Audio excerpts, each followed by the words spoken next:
Gracias. Muy bien.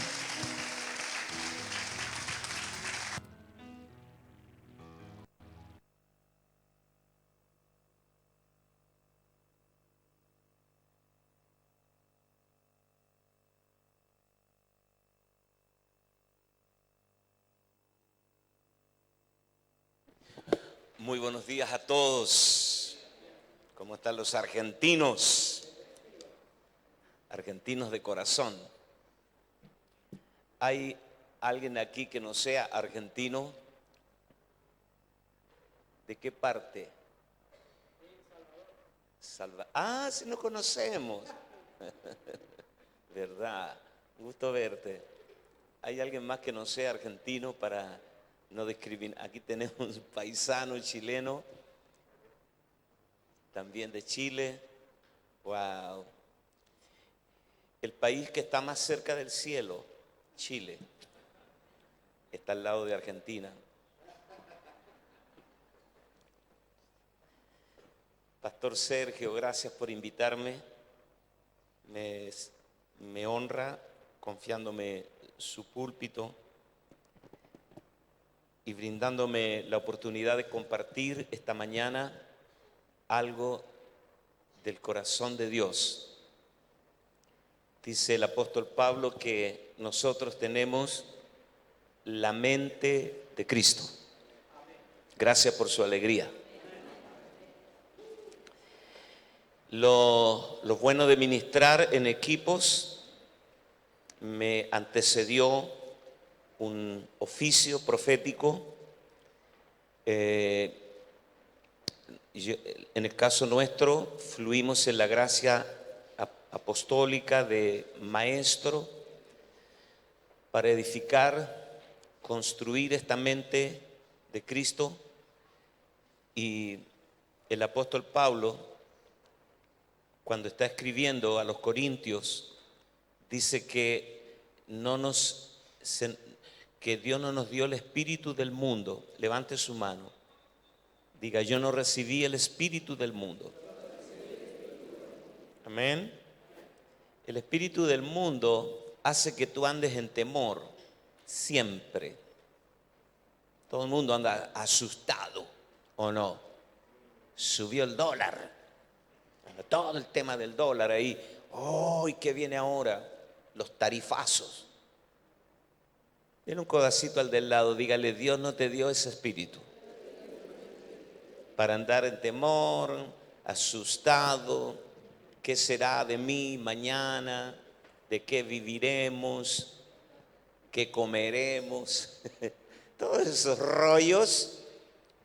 Hay pastores acá, ¿verdad? Que cada lunes es un parto, contando la ofrenda, los diezmos, a ver si te alcanza para pagar.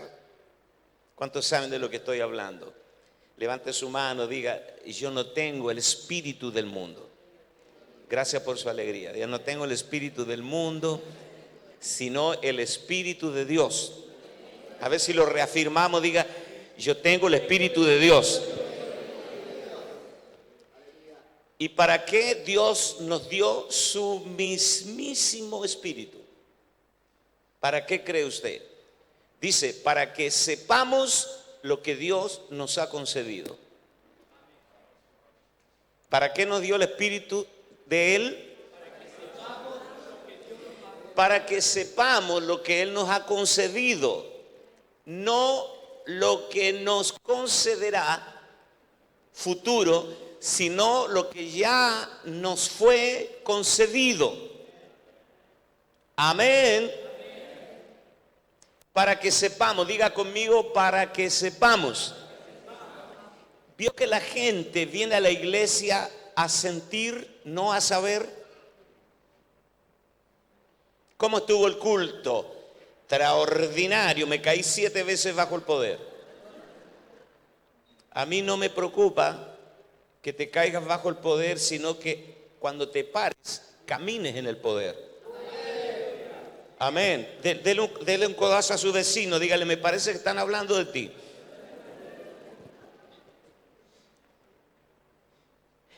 Dios nos dio su espíritu para que sepamos lo que Él nos ha concedido. dos mujeres conversando en una iglesia, Juanita y María, hablando de todo lo que no tienen, de lo que les falta, de los rollos que están viviendo.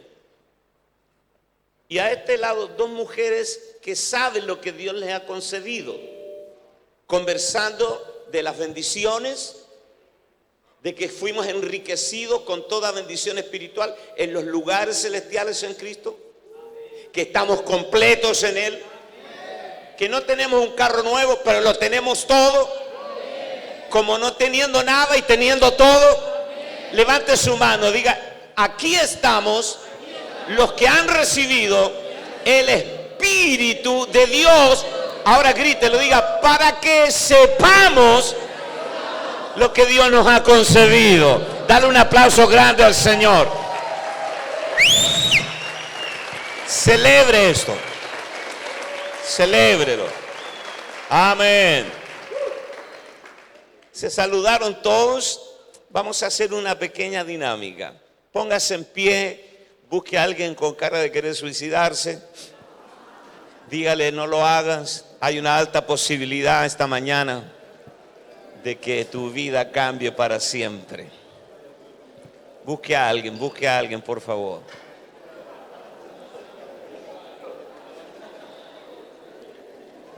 Dios es bueno.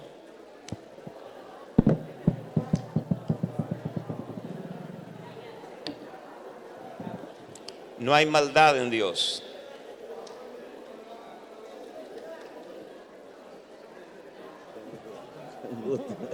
Gusto verte. ¿Todo bien?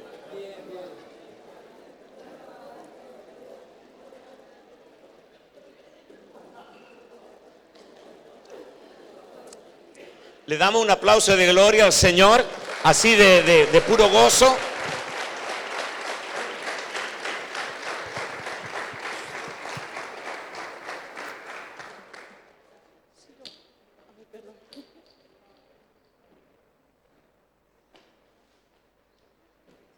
Muchas gracias.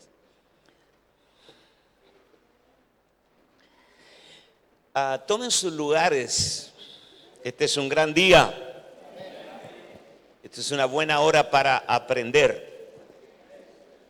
Aprender y aprender. Amén. Aprender y aprender. Atrapa todo lo que Dios tenga para ti hoy. Es un día histórico, inolvidable. Me alegro mucho de ver a Rubén de acá. Dios bendiga Rescate. Ahí tenemos al manager, bajista, músico de Rescate, que los hemos escuchado por generaciones. Que sigan avanzando en la proclamación del reino. Pasamos un buen tiempo en Chile, lo disfruté. Qué bien. Y a todos los pastores amigos, rostros conocidos, de verdad me siento privilegiado de poder compartirles algo. Y yo no estoy aquí porque sea mejor que nadie. O sea, lo que me da autoridad de hablar de los asuntos del reino es que he cometido todos los errores que un pastor puede cometer. Aprendemos del error. Y a las generaciones más jóvenes, para que no cometan los errores, hay que aprender de los viejos. Somos acortadores de caminos. Nos dimos un vueltón de 30 años para llegar a esto. No tienes que perder 30 años. Como decimos en Chile, hagámosla cortita. No tienes que ir a dar vueltas donde no hay nada. La gente sube a la montaña, nos veremos en la cumbre, ¿se acuerda de ese libro? Bueno, yo ya llegué a la cumbre, vengo de vuelta, no hay nada arriba, no gaste.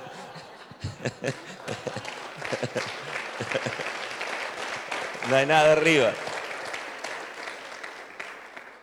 Arriba solo hay animales muertos y mucho frío.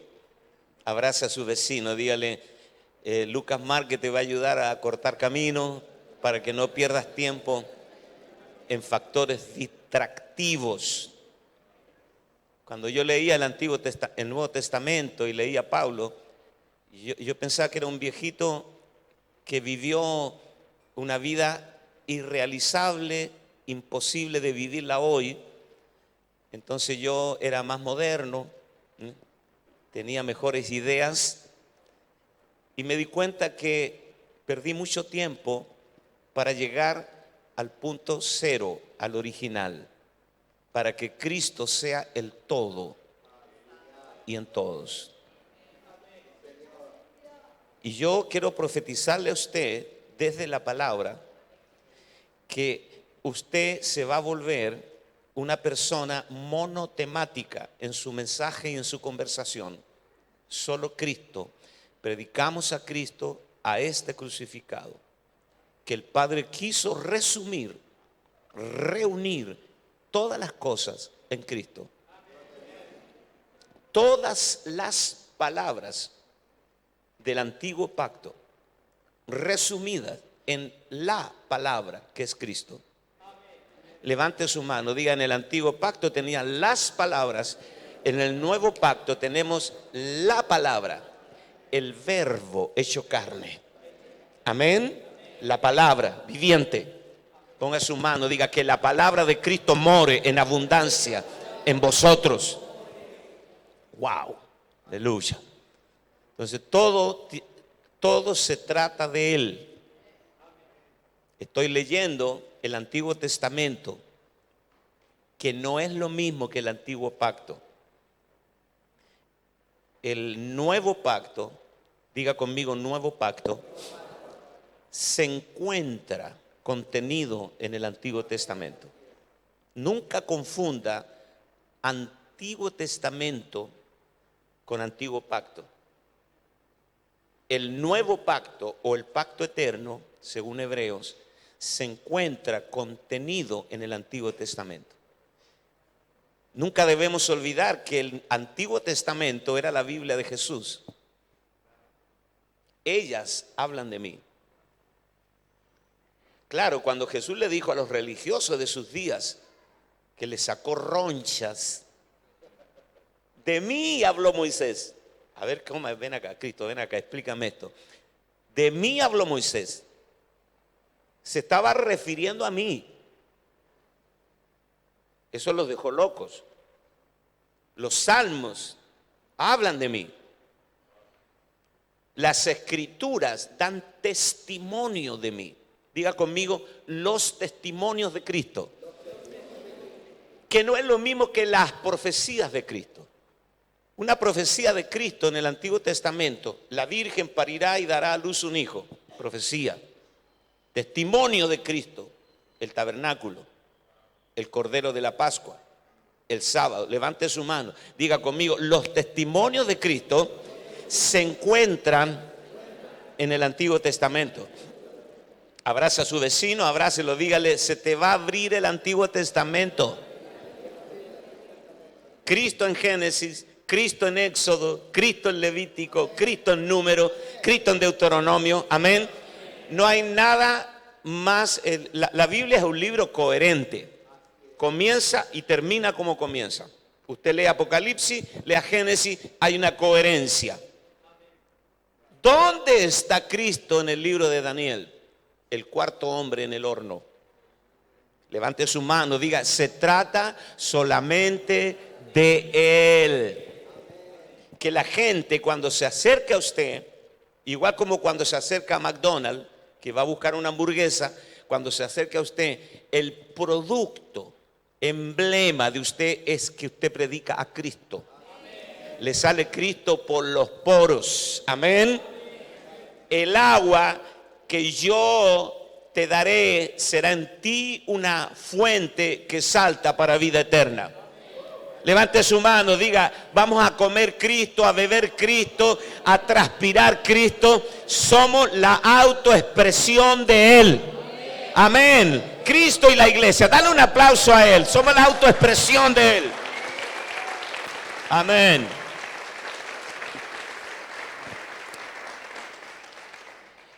Anoche, junto a un hermoso grupo de pastores, Dios me permitió compartir algo acerca del sacerdocio, del conflicto de intereses que hay entre la iglesia institucional, la iglesia organizacional y la iglesia orgánica,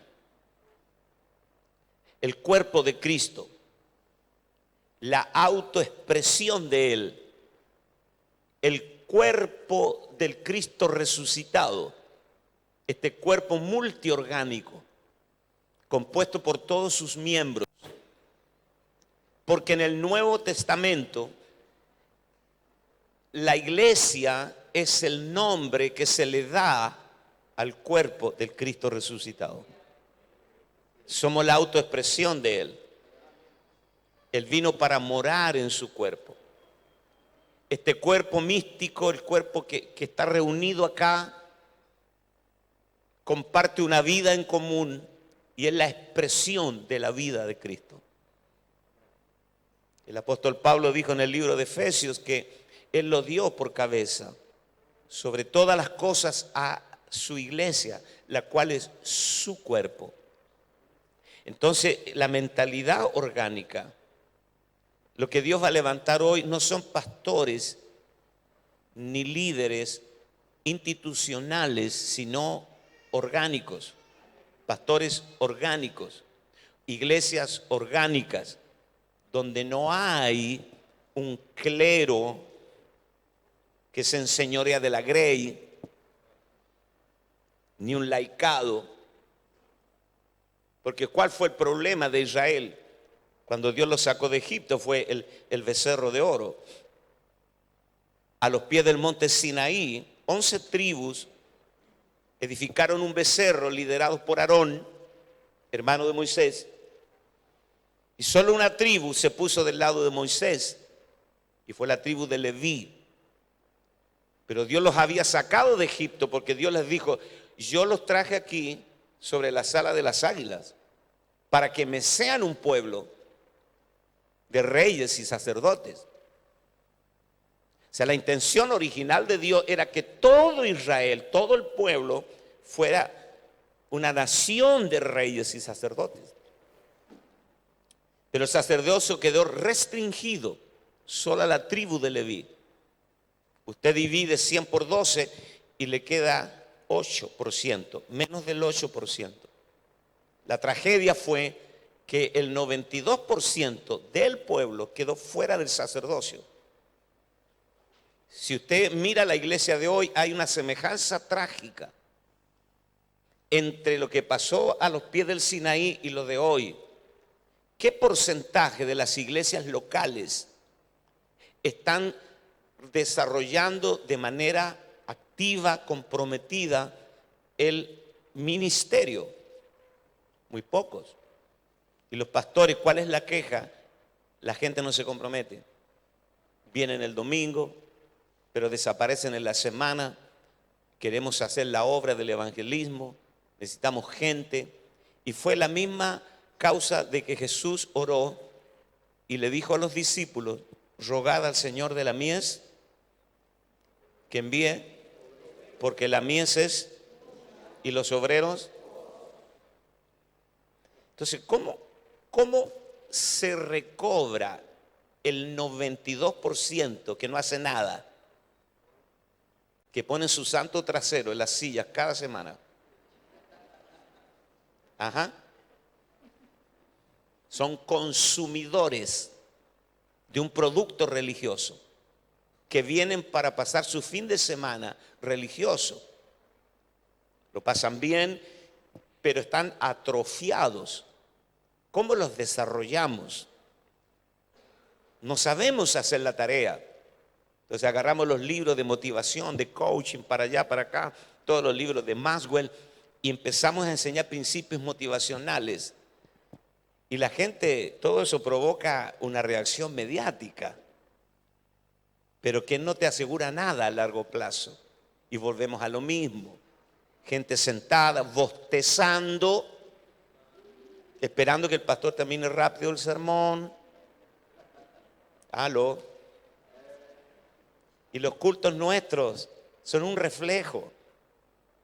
Los músicos, que son el dolor de cabeza de los pastores.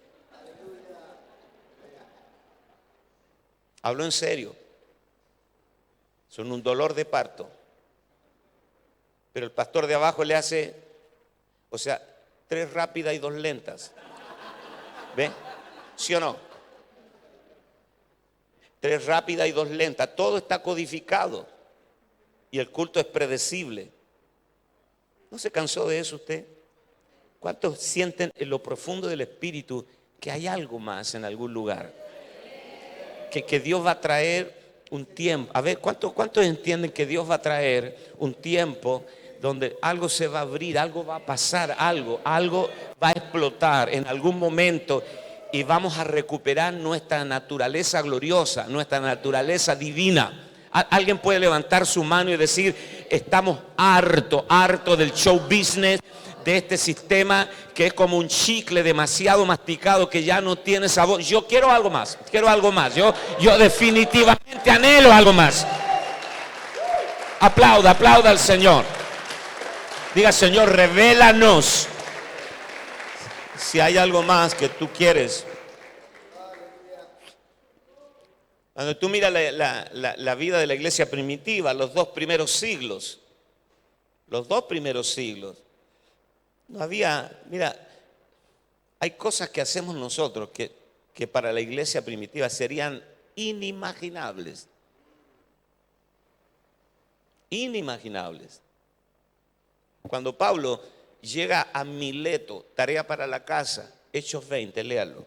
Llega a Mileto, Pablo, un puerto, pues tampoco era que Pablo andaba en aviones, no había internet, así que llegar a Mileto, cerca de Éfeso, era la oportunidad inigualable para hacer traer a los ancianos de Éfeso. ¿Cuándo más iba a volver? De hecho, Pablo nunca más volvió allí. Entonces dice el libro de los Hechos que él hizo venir a los ancianos de Éfeso hasta Mileto. Y todo el capítulo 20 es una mentoría apostólica para los tiempos que iban a venir. Lea Hechos 20. Ahora, cuando Pablo llega a Mileto, vean este acontecimiento histórico. Éfeso tenía 5 años de haber sido fundada. ¿Cuánto? 5 años no es mucho tiempo para una iglesia local. Y ya tenía una generación de ancianos. ¿De dónde salieron los ancianos de Éfeso? Fueron a estudiar al Instituto Bíblico. Los mandamos a Estados Unidos. Volvieron con... No, señores. La iglesia primitiva, incluso en realidades transculturales, porque no era Jerusalén, eran iglesias compuestas por gentiles. La iglesia fluía en una vida desbordante, en donde los ancianos no eran puestos titulares, no eran títulos, ni eran posiciones. Estos tipos eran ancianos, primero porque Cristo había sido formado en ellos, hasta que Cristo sea formado en vosotros. En segundo lugar, había un nivel de madurez en 5 años. En tercer lugar, ellos fluían en los dones. Había una manifestación, don de ciencia, de sabiduría. Y en cuarto lugar, ellos servían sacrificialmente al cuerpo de Cristo. Esa es la iglesia orgánica. Nosotros tenemos iglesias locales de 20 años donde todavía no has podido formar otro pastor. Y tiene una generación. La iglesia local es una guarida para rebeldes. Tú abres una iglesia y en el primer año tú creces de 0 a 100, pero los 100 son 100 rebeldes que vinieron de otras iglesias y ya es la quinta iglesia a la que arriban. Yo conocí en Venezuela a un muchacho que había andado en todas las iglesias de Caracas. Se llamaba Julio, le decían Julio Iglesias. En serio. Y yo le dije, ¿por qué a ti te dicen Julio Iglesias? No, es que he andado por varias iglesias. Entonces, claro, cuando tú eres como una abeja que siempre está en la próxima flor, buscando algo para ti, y tus patas se polinizan, y tú llegas a otra flor, y con el polen que trae, polinizas esa flor. Eso es lo que hace la gente que viene de otro lado, poliniza la iglesia con un espíritu, WhatsApp, grupos de WhatsApp, conversaciones de pasillo. Todo eso te lo digo, porque yo estoy en la vida, en la gestión interna de una iglesia local. Diga amén aunque le duela. Entonces todos los pastores batallamos con los transferidos, con los transferidos, se autotransfirieron y los ganados, los que tú ganaste. El pastor dice, este tiene mis genes, es mi hijo, lo gané. Y el resto de los transferidos, que ya traen polen en sus patas y ya tienen ideas que no van a negociar. Y además traen un montón de problemas y rollos que colapsan la vida interna de la iglesia local. ¿Por qué? Porque el pastor que tiene una unción resolutiva pasa todo el día resolviendo los rollos de ese que vino de otra iglesia, porque viene con muchos rollos. Entonces es una iglesia internamente colapsada. Las iglesias están internamente colapsadas y perdieron el potencial evangelizador. Entonces la iglesia no tiene tiempo para ir a alcanzar a los perdidos, porque de lunes a lunes, hay iglesias que necesitarían una semana de 8 días, con eso le digo todo, porque una semana no les alcanza. Entonces los pastores están muriendo antes de tiempo. Las esposas de los pastores, que son la bolsa de arena, donde todo golpea ahí, viven conflictuadas emocionalmente y mueren antes de tiempo, que no deberían morir. Esposas de pastores que están muriendo antes de tiempo, porque con este estado emocional de angustia permanente, baja tu sistema inmunológico, te agarra todos los vicios que andan por ahí, caldo de cultivo para el cáncer, para todo tipo de males. ¿Me estoy explicando? Levante su mano, diga conmigo, no hay nada más perverso que la gente y no hay nada más hermoso que la gente. Pastores, ¿nunca ustedes tuvieron instintos asesinos?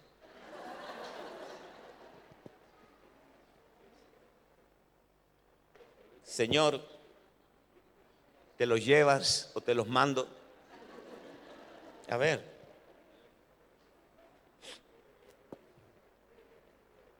Yo también. A veces me paro frente a la iglesia y digo, soy afortunado porque tengo la congregación más hermosa del mundo. Y en cosa de semana me paro y quiero un bidón con gasolina, presentar holocausto vivo a Jehová.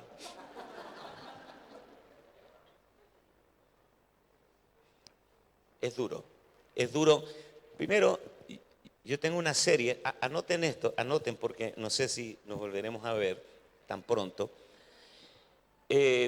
Lucas Márquez 2018. Busquen YouTube. Estoy tratando de redimir el tiempo y producir material de este tipo en internet para que en cualquier lugar donde tú vivas puedas ver. Tenemos unos programas que se llaman Conversaciones en Casa, donde tratamos estos temas así, en la intimidad de una casa, con buenas cámaras, muy buenas cámaras. Tratamos de que sea un producto de alta calidad para que el envase no afecte el producto. Lucas Márquez, 2018, YouTube. Y ahí hay muchos temas más para que tengas un avance. Pero volviendo al punto, necesitamos oír. Tú sabes que también a nosotros, como pastores, y este es el problema de las improntas. Denme un poquito de tiempo y ya voy a meterme en el tema.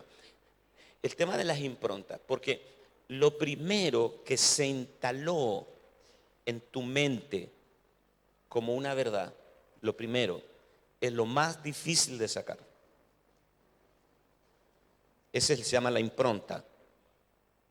Y está probado en cualquier campo.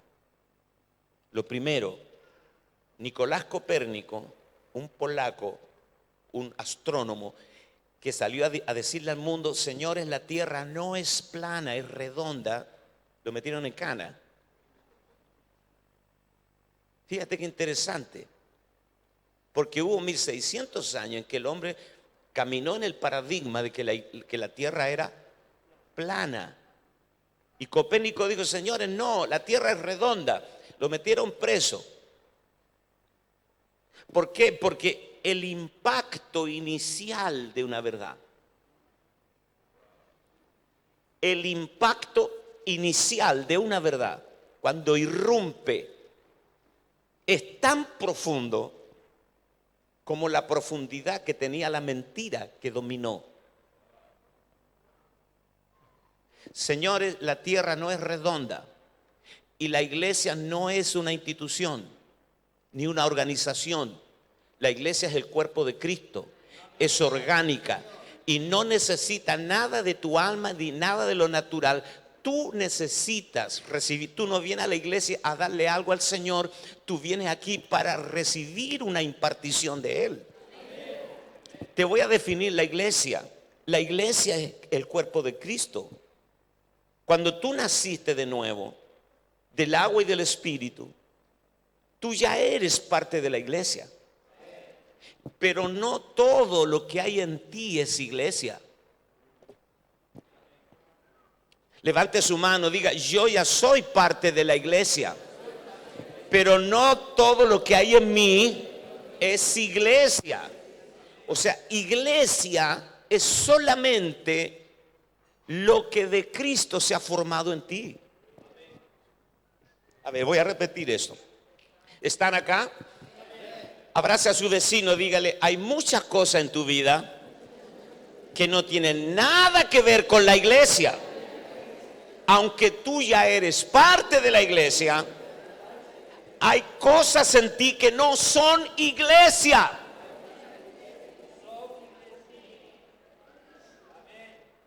Lo único que es iglesia en ti, lo que se ha formado de Cristo en ti. Cuando Cristo, que ya está en ti, invade una zona hostil en tu vida, el carácter podrido que tienes, es que yo me desanimo rápido, yo me deprimo. Cuando el Cristo que te habita invade una área de tu vida, espero que entiendan lo que estoy hablando, porque asumo de que ya todos saben que Cristo mora en nosotros. Mueva su mano, diga: Cristo vive en mí. Diga: Cristo no vive en los ambientes, Cristo vive en mí. Hasta que Cristo sea formado, para que habite Cristo por la fe en vuestros corazones. Las 3 medidas de harina, la levadura en 3 medidas de harina, 3 medidas, cuerpo, alma y espíritu, Cristo, leudando todas las áreas de tu vida. Mueva su mano, diga conmigo: cuando Cristo, diga, cuando Cristo invade una área hostil en mi vida, la iglesia ha crecido.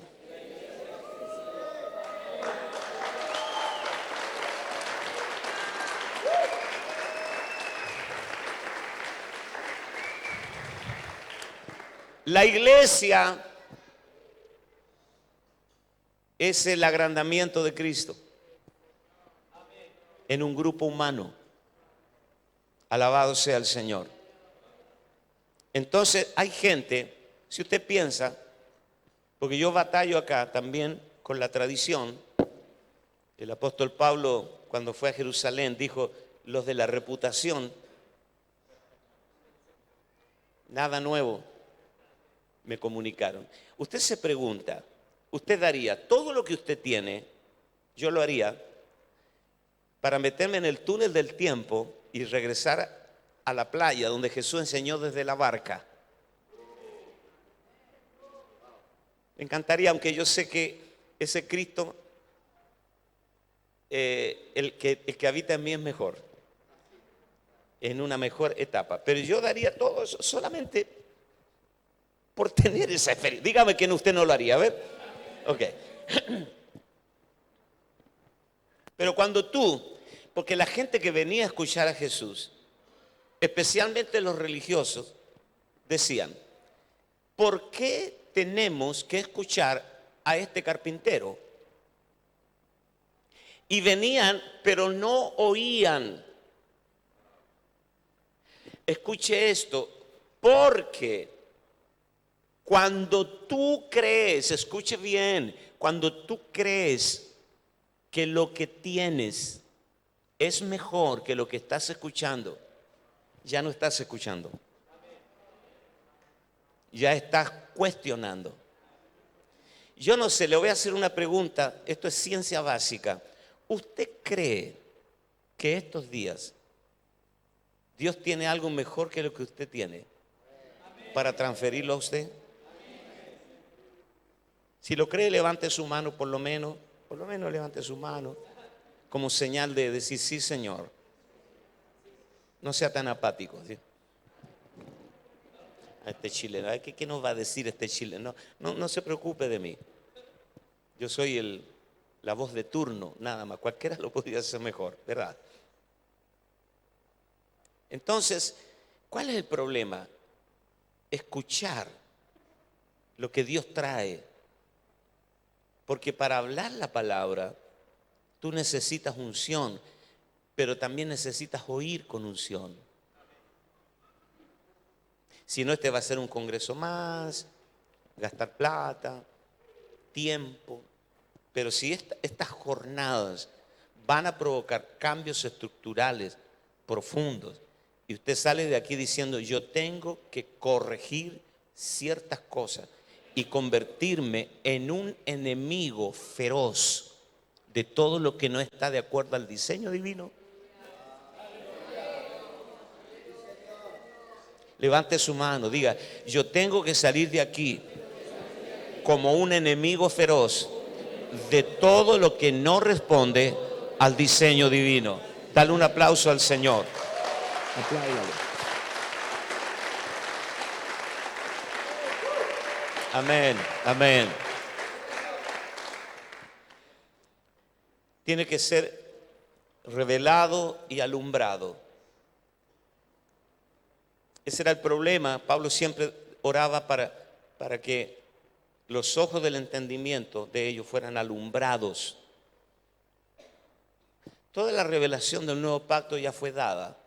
Ya está escrita. Está consumada. La revelación ya nos fue dada. Lo que necesitamos es alumbramiento. Que los ojos sean alumbrados para que vean lo que ya fue revelado. Amén. Así nos evitamos conflictos, porque alguien dice: Dios me dio una revelación. Mira, la revelación ya está consumada, dada. Lo que tú necesitas es iluminación, que los ojos sean alumbrados para que tú veas lo que Dios ya nos concedió, para que podamos comprobar la supereminente grandeza de su poder. Puede levantar su mano, no importa su rango, no importa qué título usted tiene. Levante su mano y diga: Señor, rescátame de mi condición natural, rescátame de mi condición religiosa y abre los ojos de mi entendimiento para que yo esta mañana pueda verte a ti y pueda ver tu plan eterno. Amén. Aplaude el nombre del Señor.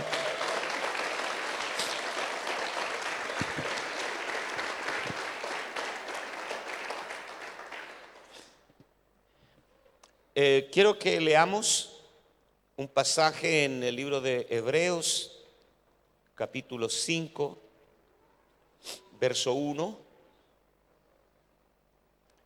Hebreos capítulo 5, verso 1. Dice, porque todo sumo sacerdote, tomado de entre los hombres, es constituido a favor de los hombres en lo que a Dios se refiere, para que presente ofrendas y sacrificios por los pecados. Podemos saltar a el mismo libro de Hebreos, capítulo 8, verso 3. Porque todo sumo sacerdote está constituido para presentar ofrendas y sacrificios, por lo cual es necesario que también éste tenga algo que ofrecer. Anoche señalé que Dios opera de una manera pedagógica. Dice Pablo que lo espiritual no es primero, sino lo animal. Ese es el orden. Primera de Corintios 15. Lo espiritual no es primero. ¿Puede repetir conmigo? Diga, en cuanto a Dios, lo espiritual no es primero, sino lo animal, luego lo espiritual. Esa es la forma en que Dios enseña. Porque Dios nos creó y Él sabe cómo aprenden los hombres. Amén. Entonces Dios comienza con el Antiguo Testamento. Un testamento de sombras, de figuras, de símbolos, en donde cada cosa tipifica algo. Usted lee el libro de Gálatas y Pablo te asombra cuando dice, porque Agar, la que se acostó con Abraham, Agar es un monte, y Sara es otro monte, lo cual son dos pactos, lo cual es una alegoría. Diga conmigo, alegoría. ¿Ve? Es el lenguaje alegórico, en donde una figura significa algo. La alegoría. Interesante. También hay una forma de enseñar que tiene que ver que tú juntas dos elementos para producir un tercer concepto. Por ejemplo, si yo te digo a ti, tiene 4 patas y ladra. O sea, hay una forma que tiene la Escritura de enseñar a ti. Y ese es el punto que quiero que veas esta mañana. Lo espiritual no es primero, porque lo espiritual es profundo y misterioso. Las cosas del espíritu solo se entienden en el espíritu. ¿Cómo explicas tu salvación? La salvación es un misterio.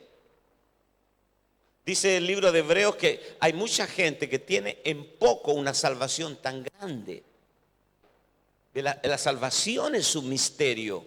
No tiene que ver con una salvación como un seguro de vida que tú cobras cuando te mueres, de ir a vivir a un lugar indefinidamente distante.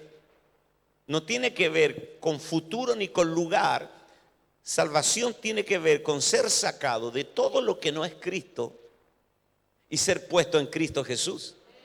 Y como esto no lo podemos entender, Dios te lo explica con manzanitas. Israel saliendo de Egipto, el Mar Rojo abierto, bautismo en Cristo, el desierto, el caminar de la fe, y cruzar el Jordán para entrar en la tierra prometida, que es Cristo. Entonces, cuando tú lees, no se trata de Israel, se trata de ti. Por eso Pablo dice en 1 Corintios 10, no quiero, hermanos, que ustedes ignoren que nuestros padres ¿Quiénes? Los que estaban en Egipto. Todos estuvieron bajo la nube. Todos cruzaron el mar. Todos en Moisés fueron bautizados en la nube y en el mar. Aló. Y estas cosas les acontecieron a ellos como ejemplo para nosotros. Levante su mano, diga, no se trata de Israel. Vamos, decláralo en voz alta, diga, no se trata de Israel, ni se trata del Mar Rojo. Se trata, levante su mano, diga, se trata de ser salvos y ser puestos en Cristo Jesús.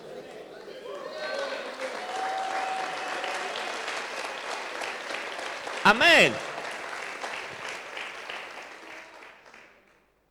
Fueron puestas como ejemplo para nosotros que hemos alcanzado los fines de los tiempos, para que no caigamos en semejante ejemplo de desobediencia, ni codiciemos cosas malas como ellos codiciaron. Está ahí, en tu Biblia. Desodorante espiritual. Están ahí. Mira a su vecino, dígale, ¿qué Biblia has estado leyendo últimamente? Lucas Márquez habla hoy. No.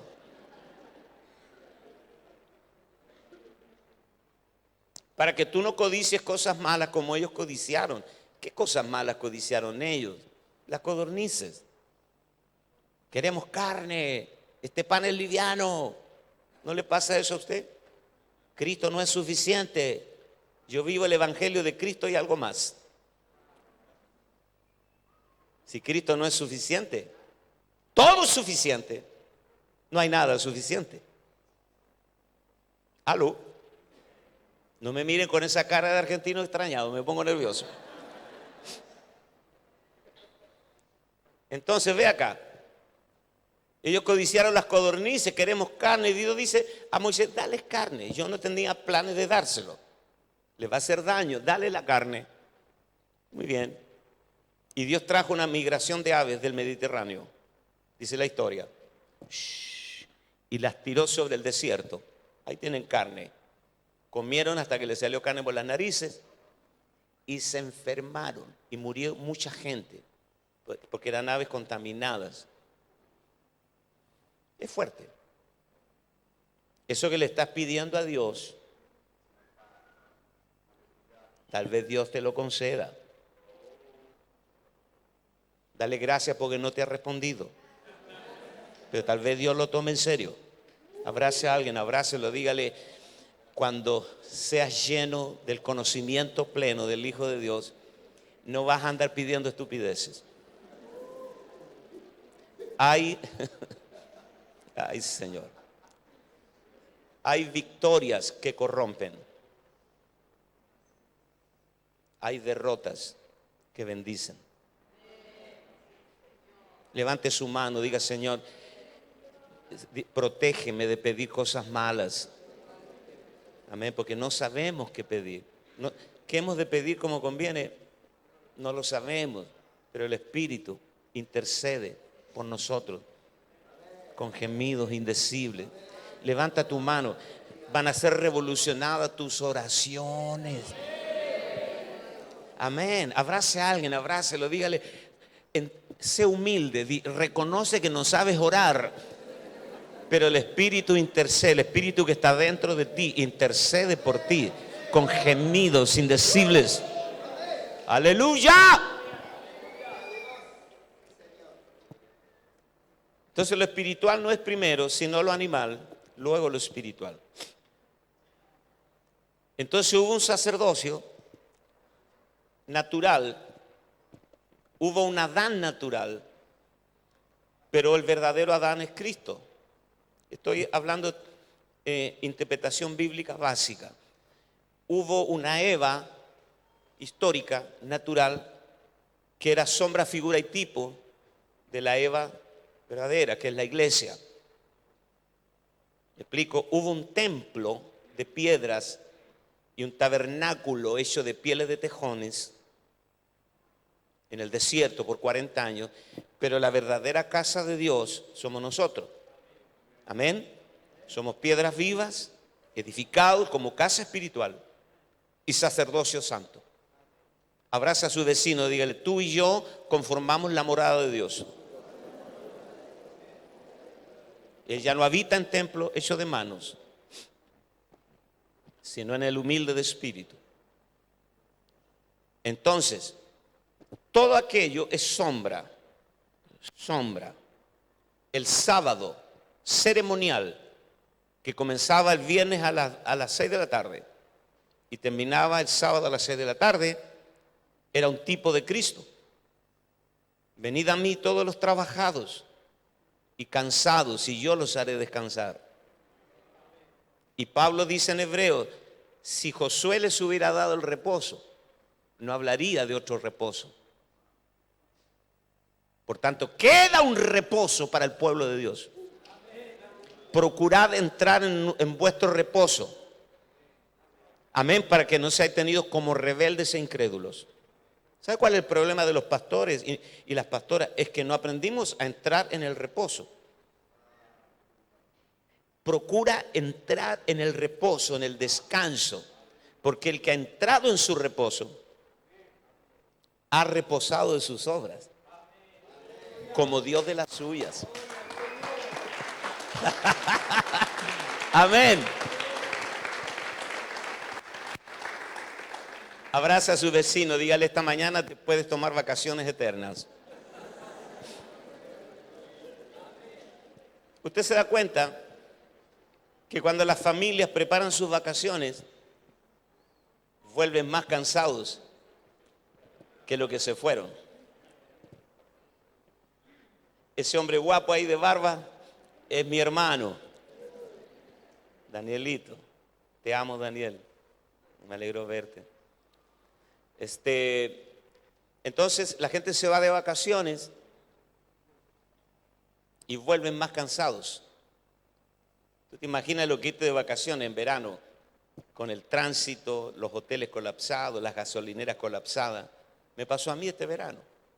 Volví a casa a descansar de las vacaciones.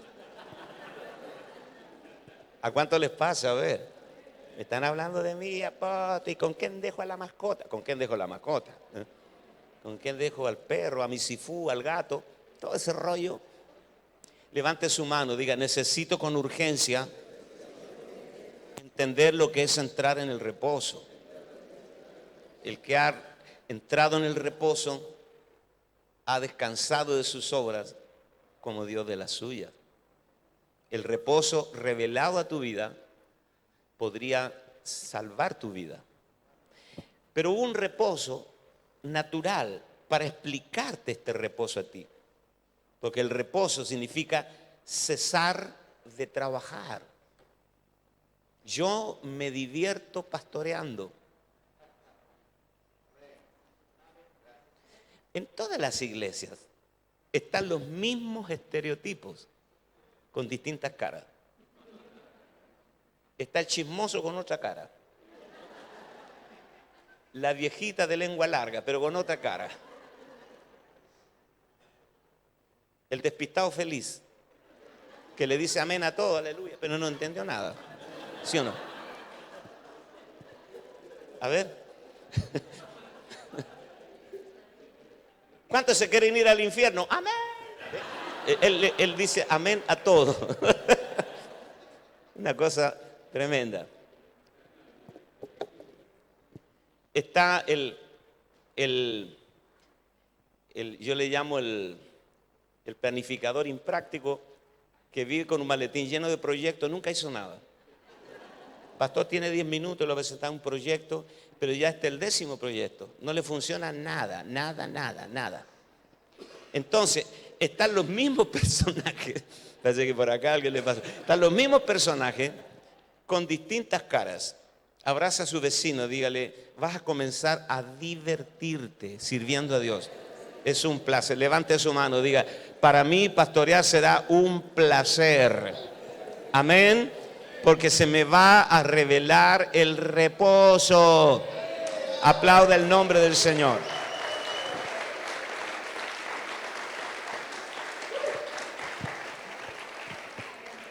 Entonces, si usted sale un día aquí en Casilda con este sol que tenemos afuera y llega a una esquina y siente el bocinazo, ¡boom! Un camión de 18 ruedas, 40 toneladas, pero usted ve la sombra del camión porque usted va llegando a la esquina, ve la sombra del camión. Usted hágase un lado porque lo que viene detrás de la sombra es la sustancia. Mueva su mano, diga, las sombras del viejo pacto me están indicando a mí que la sustancia ya llegó. Ya llegó. Amén. Ya llegó, ya estamos acá. Pero hay muchos cristianos que viven un eclipse de sol. O sea, hay algo que está tapando la luz. Su denominación, su trayectoria, la gloriosa historia de nuestra iglesia. Dele un codazo a su vecino, dígale, ningún pasado podrá protegerte de nada. Amén. No hay gloria en llamarse Lucas Márquez. No hay gloria en ser argentino, ni ser chileno. Nuestra única gloria es Él. Así que todo lo que estorbe la luz va a ser sacado de tu vida. Levante su mano, diga, no voy a vivir el eclipse lunar. Vas a ser iluminado. Porque en tu luz veremos la luz. Levante su mano, diga, en la luz veremos la luz. Usted no puede retener la luz y despedir al sol. O sea, usted no puede conocer a Cristo si Cristo no habita en ti y no lo disfrutas diariamente. Amén. No lo puedes disfrutar. Señor, sáname, pero puedes irte. Seamos honestos. A nosotros nos gusta escuchar cosas espirituales, pero no quisiéramos vivir allí. A nosotros no nos interesa vivir en la dimensión del espíritu. Sea honesto. A usted no le atrae. Usted fue entrenado para lo natural. Muchos de los que están aquí llegaron al reino del espíritu ya grandes, 40 años entrenados en lo natural. Entonces tú no concibes a un Dios espiritual si no tiene una traducción material. Viene un profeta y te dice, Dios te va a bendecir, me van a subir el sueldo. Eso es lo que tú codificas. Bendición grande viene para ti, un 0 kilómetro. Te llevaré, voy a África a predicar. Porque si es bendición, tiene que tener una traducción material. Esa es la forma que nosotros decodificamos el ámbito del reino. Jesús dijo, mi reino no es de ese sistema. ¿Por qué tú crees que Dios le dijo a la samaritana, Dios es espíritu? Dios es espíritu. Diga conmigo, Dios es espíritu. ¿Y Él busca qué? Adoradores que le adoren en espíritu. Vea, si Dios es espíritu, tú ya tienes un problema.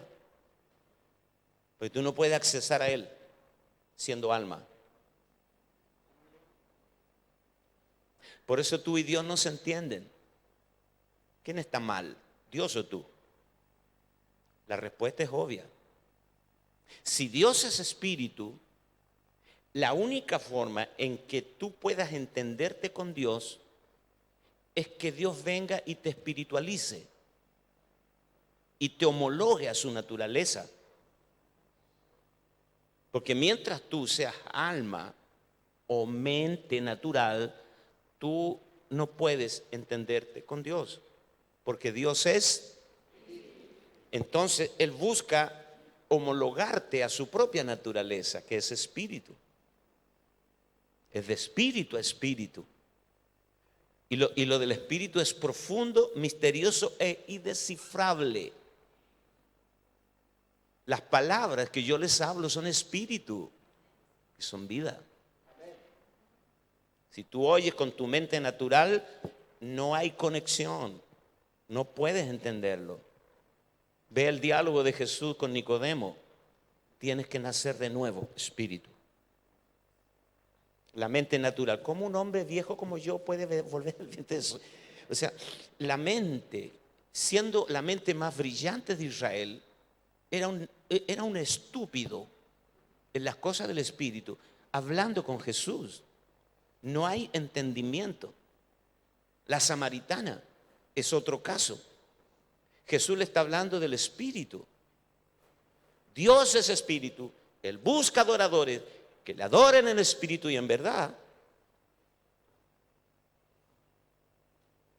La mujer dice, bueno, ustedes son judíos y adoran allá, nosotros acá. Y dicen, no es un lugar, es en espíritu y en verdad. Mujer, dame de beber. ¿Cómo tú siendo judío me pides a mí, que soy samaritana, que te dé de beber? Y Jesús le dice, si tú conocieras,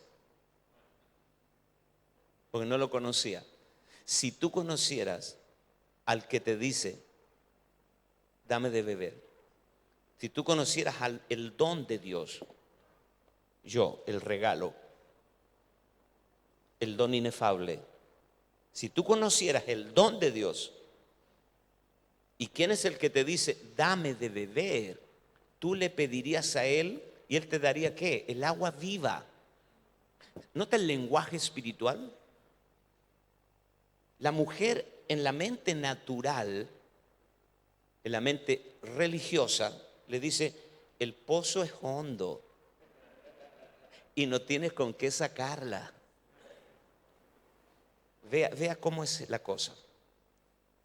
Es en la mente natural y la mente espiritual.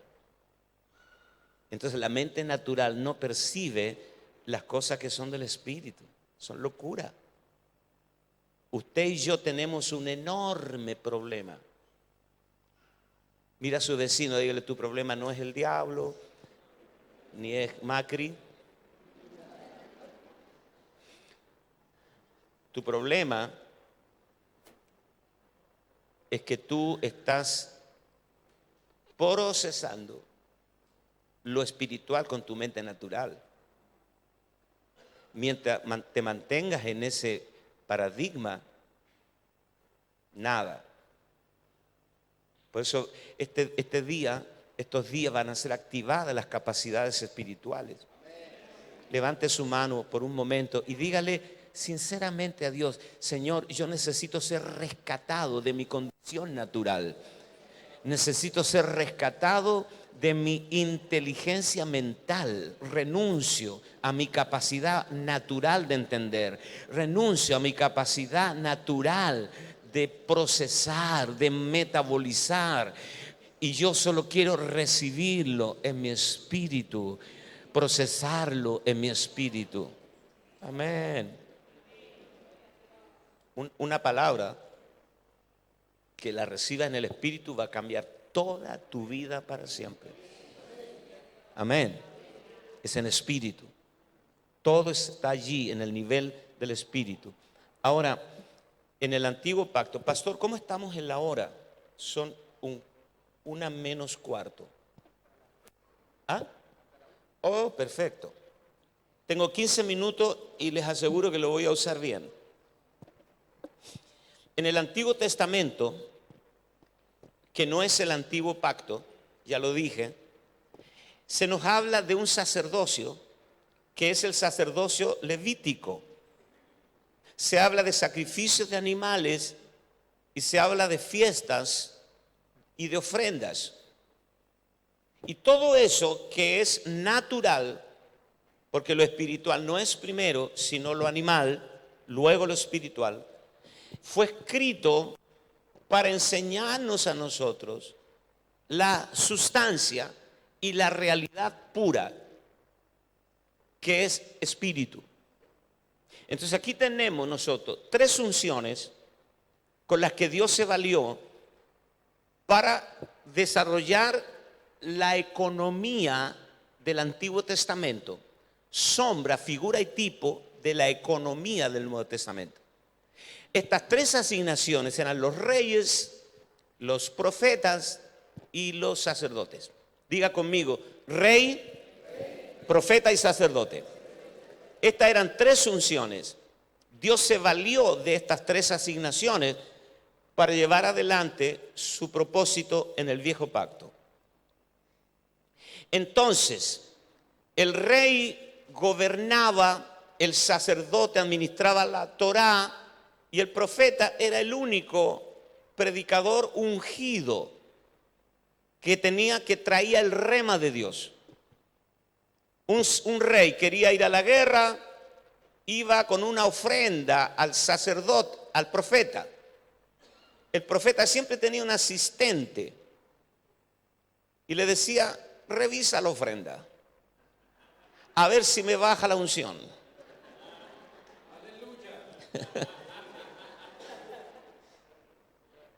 Si la ofrenda era digna, uy, cómo fluía el profeta.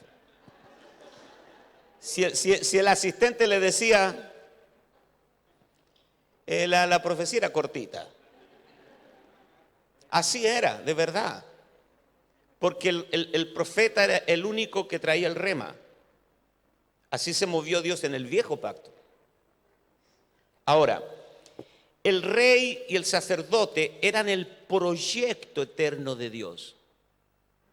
El profeta era un edificador de modo indirecto que Dios lo usaba cuando el modelo y el diseño se deterioraba. Por ejemplo, el profeta, ¿dónde estaba el profeta? En el campo, arando con los bueyes, tomando mate, en el rancho. El rey se estaba acostando con Betsabé, nadie sabía. Y Dios le dice al profeta, levántate y ve al palacio y dile a mi siervo. Entonces venía el rey, el profeta Natán, y le dice, así dice el Señor. Y David cayó de rodillas, se arrepintió y volvió al diseño. Y el profeta volvió a su casa. Cuando Elí se apartó del propósito, Dios tomó al profeta y lo trajo, el mismo trabajo. O sea, la tarea del profeta era volver al sacerdote y al rey al diseño. El profeta no era la finalidad. El profeta era la rueda de auxilio. Cuando usted pincha una rueda en la ruta, usted cambia la rueda y sigue.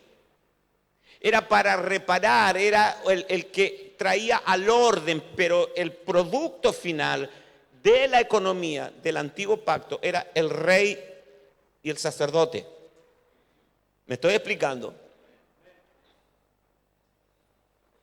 Porque el sacerdocio real es la idea original y eterna de Dios. Dios nunca cambió. Todo lo que Dios ha perseguido en 6.000 años es recobrar su sacerdocio real. No van a haber profetas en el cielo. ¿Cuántos tienen planes serios de ir allá? Cualquiera sea su idea del cielo. Lea la escritura, ahí no hay apóstoles. No van a haber evangelistas ni maestros, pero sí van a haber sacerdotes reales. Este pueblo creado para mí, y seremos para nuestro Dios reyes y sacerdotes. Levante su mano, diga, el sacerdocio real es eterno. ¿Cuántos reciben esta palabra? Todos los que estamos aquí, todos, por asignación divina. ¿Por qué? No por la idea de una denominación, sino por decreto divino. Todos los que estamos aquí somos sacerdotes reales, atrofiados. Toca el hombro de tu vecino, dígale, os han engañado, pueblo. Todos somos sacerdotes reales, porque el sacerdocio es universal. Todos somos sacerdotes reales. Dios viene recuperando el sacerdocio. Lo hizo con Abel. Abel, el hijo de Adán y Eva. Dice que él presentó una ofrenda que Dios recibió con agrado porque eran corderos y ovejas, símbolo de Cristo, y esto era una tarea sacerdotal, el sacrificio. Todo sacerdote es constituido por Dios para presentar sacrificios. Así que donde hay un sacrificio, hay un sacerdote. ¿Aló? Entonces Abel criaba ovejas. Dice la Biblia que Caín era labrador de la tierra, pero Abel era pastor de ovejas. Y Abel criaba ovejas cuando las ovejas no se comían. O sea, Abel era un mal comerciante. Caín era un tipo emprendedor, astuto para los negocios. Y Abel criaba ovejas porque Abel era un sacerdote para presentar sacrificios a Dios. ¿Por qué crees tú que Pablo dice que nosotros presentamos a los gentiles, cuando los ganamos, los presentamos como ofrenda agradable a Dios? Levante su mano, diga: cada persona que yo gano es una oveja que la presentamos como un sacrificio a Dios. Está escrito en Romanos 15. Entonces, cuando Noé bajó del arca, lo primero que ofició como sacerdote a Dios. Job sacrificaba por sus hijos. Cuando Israel salió de Egipto aquella noche, lo primero que Dios hizo, les devuelve el sacerdocio, porque celebra la Pascua y cada jefe de familia sacrifica el cordero. Moisés era un sacerdote, David era un sacerdote. ¿Por qué? Porque David edificaba la casa de Dios. Los sacerdotes estaban dentro de la casa de Dios y David decía: en esa casa yo quiero habitar día y noche. Levante su mano, diga: todos los que estamos aquí somos sacerdotes reales. Entonces ahora lo que Dios está haciendo en este tiempo es recobrar su sacerdocio real. Pedro dice que somos linaje escogido. Levante su mano, vamos a repetir esto. Diga: somos linaje escogido, real sacerdocio, nación santa, pueblo adquirido por Dios. Diga: para anunciar las virtudes de aquel que nos llamó de las tinieblas a su luz admirable. Amén. Para anunciar, dice el griego, a los cuatro vientos. Amén. Si va a aplaudir, aplauda a rabiar.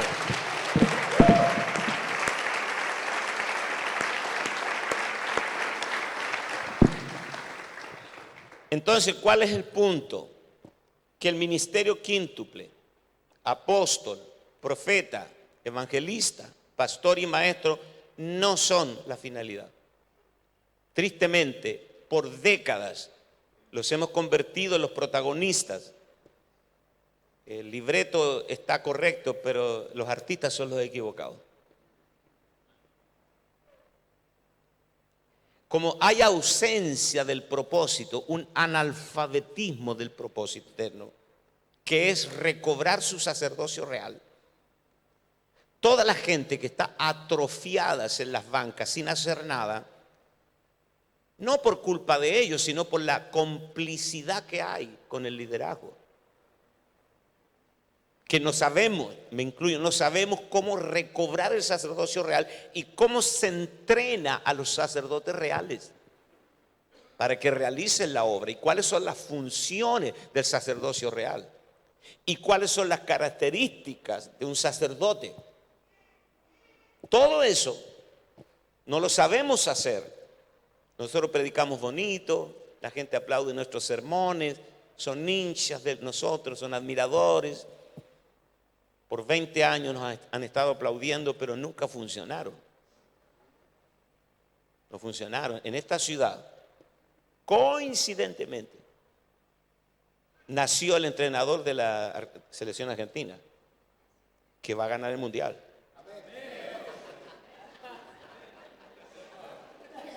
Vamos al mundial, vamos a... Bueno, en esta ciudad, aquí cerquita, nació San Paoli. ¿Por qué estoy señalando esto? Primero, Porque te voy a mostrar algo.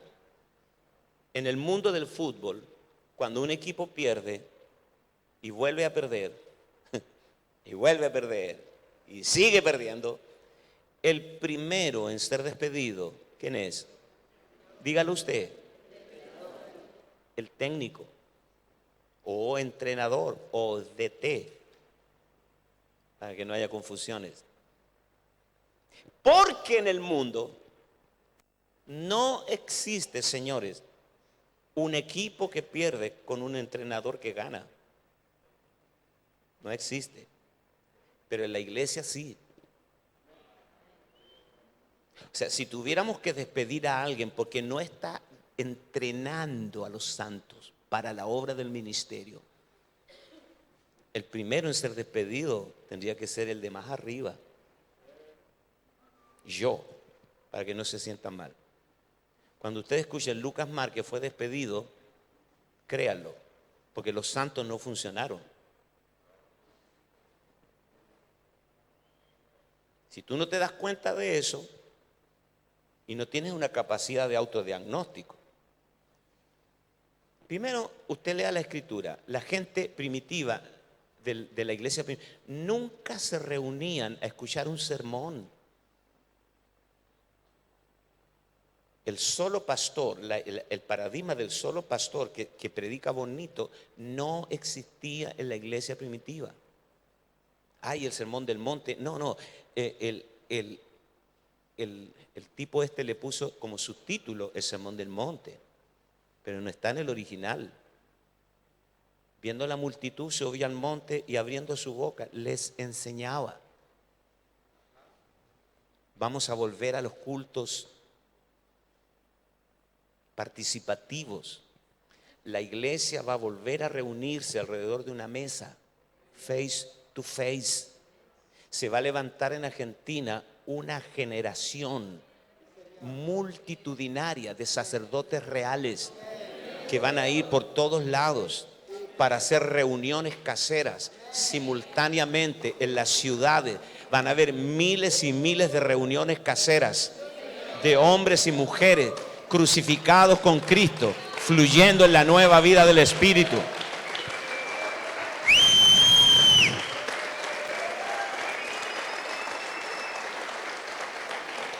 Aleluya.